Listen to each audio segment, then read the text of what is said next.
Helena is a dramatized composite used to illustrate what many people might have faced in Constantinople's great arena. She is not a named historical individual. Picture her now, bound at the center of the Hippodrome, the coarse, pale sand sticking to the damp of her wrists, the sun bearing down until every shadow is sharp. 40,000 voices press around her like a physical thing, waves of sound that swell and then fall away. Color banners ripple, the imperial box glints above. A great bull is led behind her, its hot breath near the back of her neck, hooves clattering on the hard ground. It paws once. The handlers hold it close. It does not gore her. It circles and is led away. The crowd exhales, and the terror stays. What did that terror consist of? Not only the possibility of sudden bodily harm, not only the spectacle of animals, ropes, and officials.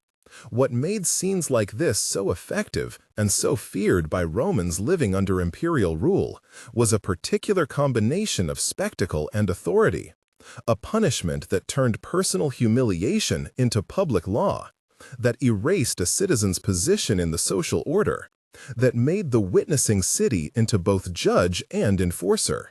If you like history told as drama and analysis, subscribe. This story needs a clear audience to hold it in full view. The Hippodrome was, at once, a racetrack and a public theater of power. Built along the spine of Constantinople, it stretched like a long, open throat through which the life of the city flowed. Chariots raced along its oval track. Singers and acrobats amused the crowds. But the Hippodrome was also a civic map, with seats arranged by neighborhood, guild, and allegiance. Above the western end sat the imperial box, an elevated, visible place where the emperor and his household could literally watch and be watched.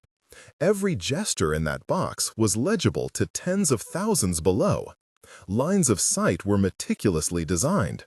The crowd could see the emperor, and the emperor could see the crowd. That mutual visibility made the arena a stage not only for sport, but for making, testing, and enforcing political narratives. Into this architecture stepped the blues and the greens. What began as team loyalties in the chariot races hardened over time into broader social networks. A faction was not only a color on a racer's silk, it was a web of affiliations. Neighbors, artisans, clergymen, even local officials, who met in allies and taverns as easily as in the stands. Faction membership could signal religious leaning, economic interest, or simple local pride. The factions gathered information and exercised influence. Emperors learned to bargain with them, to flatter them, to fear them. The Hippodrome, then, was a barometer of public feeling and a lever of political consequence. Applause or outrage could make or ruin reputations, and factional voices could rise into outright revolt. Nothing crystallizes that danger so dramatically as the events of January 532, the riot that history remembers as Nika. Causes converged: heavy taxation after wars, unpopular legal reforms, and a spark from a factional quarrel that a disgruntled subset of the blues and greens fanned into a general upsurge. Contemporary accounts differ widely on the toll. Some chronicles claim tens of thousands killed in the subsequent slaughter. Others give far lower numbers. Modern historians debate the figures openly.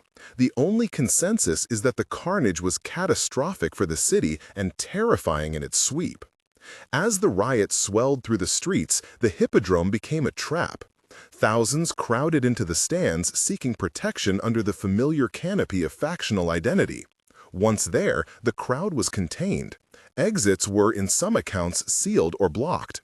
Imperial forces, after the initial panic and the emperor's own moment of indecision, regrouped. Belisarius, a general whose name survives in many sources, was sent in with troops. The massacre that followed is described in brutal terms. Soldiers re-entered the Hippodrome through corridors and from the imperial platform. The enclosed space turned the crowd's numbers into a liability, and where escape would once have been possible, architecture and planning turned the arena into a funnel. Contemporary narratives speak of bodies piling in the great open space. Later, legal and administrative moves followed, targeting leaders, suspected instigators, even families. But the retribution that followed the riot was not only about counting bodies. Officials compiled lists, names gathered through informers, interrogations, neighborhood denunciations, and moved against specific figures. Hidden rooms and holding cells beneath or adjacent to the Hippodrome provided short-term detention spaces. Clerks and court officers read charges aloud on the platform. Some punishments were immediate and public, some were procedural and theatrical. The point was less to mete out a single kind of pain than to demonstrate the state's capacity to convert private identity into public evidence, then to unmake that identity. To understand why arena punishments were so terrifying to Romans, we must map both technique and effect. Start with technique, the repertoire of spectacle punishments. There was blinding as judicial punishment, a means of removing someone's bodily capacity and marking them visibly as disabled in the public sphere, which often meant political impotence. There were processions of shame, paraded through the streets, heads lowered, garments altered, hair shorn, a ritualized undoing of social markers that had signified rank and honor. Women could be compelled into such spectacles not merely as accused criminals, but as moral exemplars, to be shown as a warning against perceived immorality, to have family ties and social reputations unravel in public. Then, there was symbolic humiliation through animals. Bulls, lions, or other beasts, either set loose or led close to a condemned person, that relied on the animal's presence to elicit panic without always delivering a lethal blow. Dragging behind chariots erased a person's dignity. To be dragged is to have one's body and social name stripped before everyone. Each method served a communicative function. Blinding transformed a political opponent into someone visible as incapacitated. A procession of shame turned reputation into a spectacle. Staged animal terror manufactured fear and uncertainty without the absolute certainty of death. In many cases, death was not the instrument of the state's message.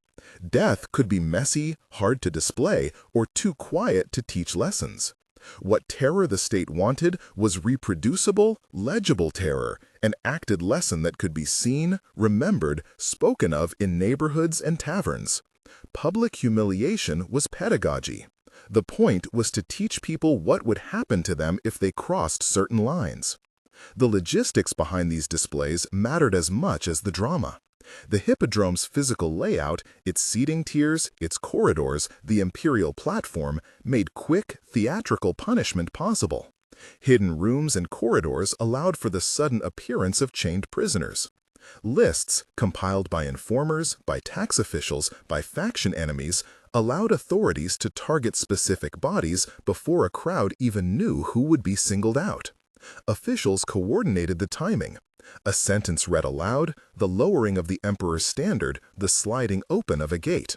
The apparatus created not simply immediate enforcement, but also uncertainty. Anyone might be called next. That uncertainty was the long lever of terror. Why does uncertainty matter? Because terror is not merely a fear of pain. It is a fear of status loss, a fear of being seen differently by one's neighbors. We should name that social phenomenon plainly: social death. Social death is the removal of an individual from the network of relationships that constitute social existence.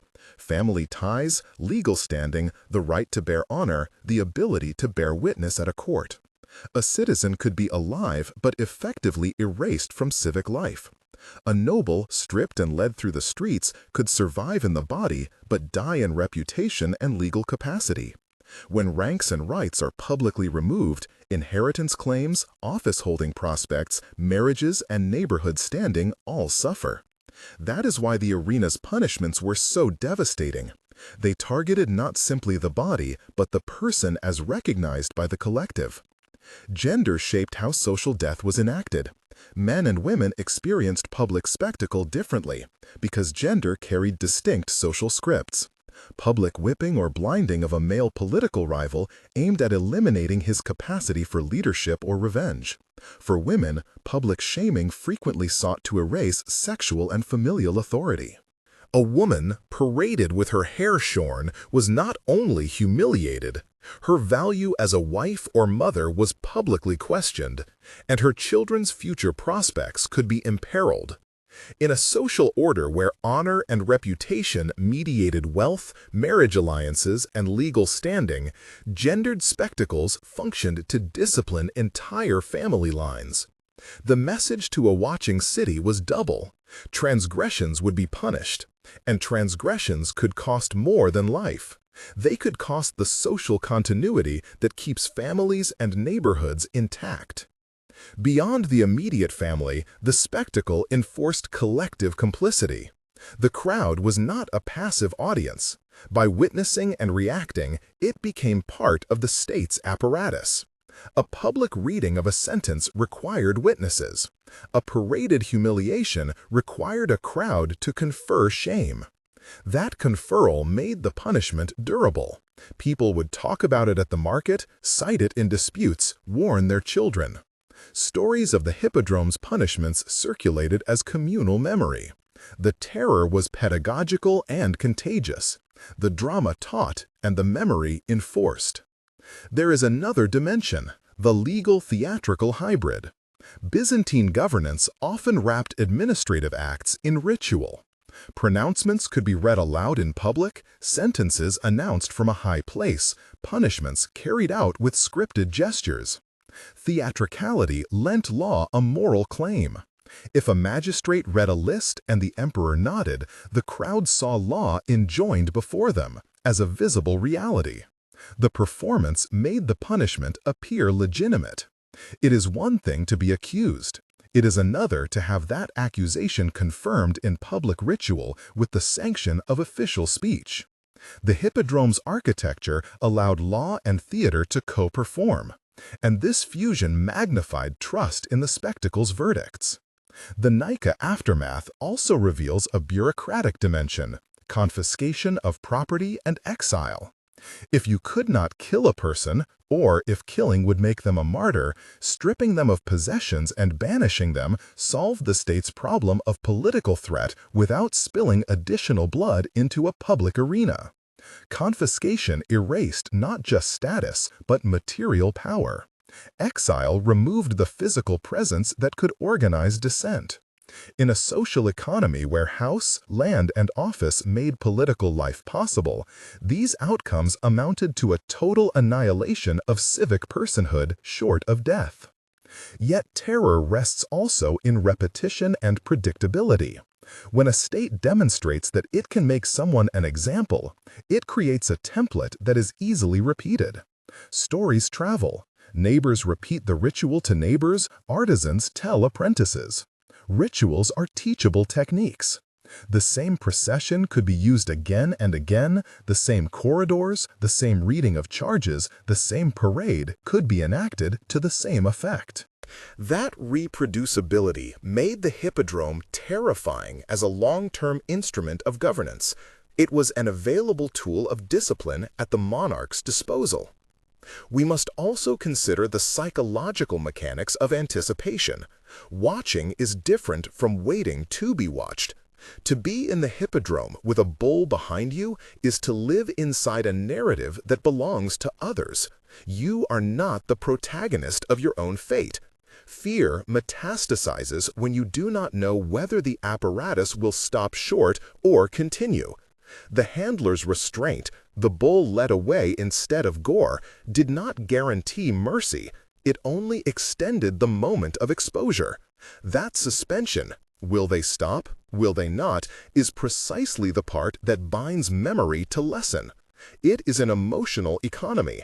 The state did not need to kill to create fear. Sometimes it only needed to turn the gear and show the mechanism's teeth. There is continuity, then, between ancient spectacle and later forms of social enforcement. The state's aim, social control through mediated visibility, remains. The tools change. Words move from public readings on a platform to headlines and viral videos. The arena moves from a physical bowl of stone and sand to the glowing rectangle of a screen. But the logic is similar. Public trials televised with fanfare, media-led character assassinations, social media pile-ons, these all translate private transgressions into public knowledge, often with a ritualistic airing of guilt and an accompanying hunger for spectacle. The modern differences are technological and legal. Due process, press institutions, and different moral frameworks can constrain or exacerbate the effects. Yet the structural parallel is instructive.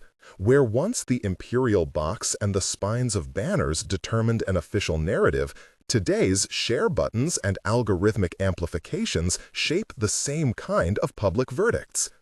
That is not to draw a moral equivalence. The political contexts are different, legal institutions and civic expectations evolved in ways that make the comparison partial at best. But the resemblance in technique, the conversion of visibility into power, the pedagogy of humiliation, the use of spectacle to deter dissent remains a useful tool for understanding both past and present. Return now to Helena. In this dramatized reconstruction, she survives the immediate animal threat. The bull is let off, and the crowd watches a different theater, the announcement of her fate. Her hair is shorn, she is forced to wear garments that mark her as disgraced, she is paraded through the thoroughfares while officials read charges that may or not be precise. She is not killed in that field of sand. Instead, she is dispossessed. Perhaps she is exiled, perhaps she wanders into anonymity. The point of this scene is not to manufacture pity for a single figure, but to reveal the mechanics of terror, how anticipation, publicness, infrastructure, and ritual combine to take a person's place in the social world and unmake it. What does that leave to the people who watched? A lesson, carved into communal memory. A warning that the state can and will erase individuals who are judged useful as examples. A recognition that public spectacles do more than punish bodies. They teach neighborhoods what counts as loyalty and how quickly status can fall. We should ask, finally, a question the Romans asked themselves in 1,000 forms. When you are in the crowd, are you witnessing or are you participating? The spectators who gasped, who cheered, who turned away, who later repeated the tale, all of them played parts in the pedagogy. Complicity could be active or passive, but either way, the social lesson depended on a public audience. If this account has unsettled you, it is because the Hippodrome's mechanisms are recognizably modern in their logic. Visibility used as weapon, ritualized removal of status, stories told to instruct and to frighten. We are not helpless. We can name the mechanisms and resist them. We can insist on procedures, resist theatrical justice, refuse to convert rumors into punishments. We can refuse the easy rush to be entertained by another's downfall. If you want to dive deeper into the Nika riot, the politics of the blues and greens, or how urban architecture shaped imperial power, share this video with someone who likes to see how spectacle and authority intersect in history. Thank you for watching.